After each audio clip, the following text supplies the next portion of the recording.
many ways in which artists can engage with artificial intelligence, but at the same time, we can't relinquish what is there that makes us want to be creative and explore things in general.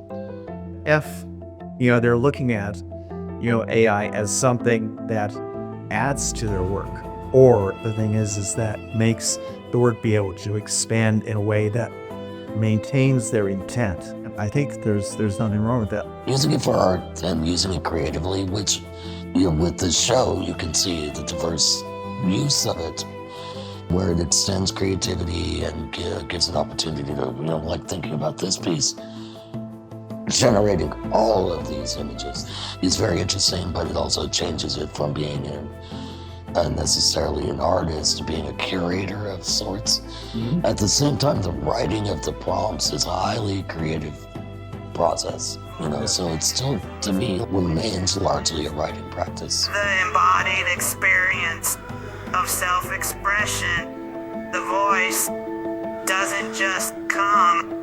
And I think there's still a lot of anxiety about, whether human beings are being made obsolete in many ways. At least right now, still does have a lot of limitations. And once they see that, they're like, oh, okay, it's not gonna take over my, future job as an artist, at least not tomorrow. In the early days of what I'd say, this prompt-based work, there just seemed like there was no human agency behind it. There are certain cheats within it that diminish creativity.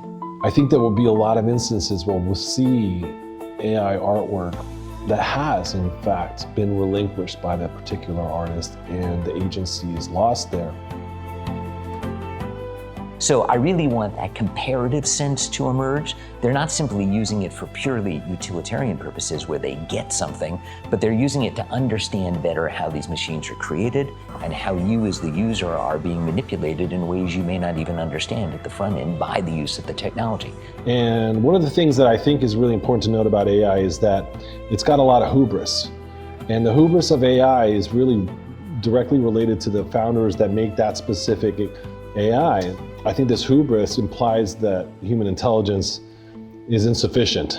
And you get away from the idea that whatever it says is sort of God's holy gospel for you. So the technology changes us in some way, and we have to study how we're being changed if we want to use it effectively.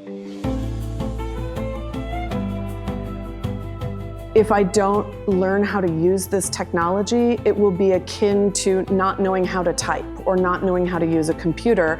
So devil be damned, I better embrace it and then explore the sort of positives and negatives of it. It's always more important to empower yourself. The most important part is to be able to be built around your own agency, to be able to enhance that and to become more strengthened by the experiences that they may have in the studio arts or in other places.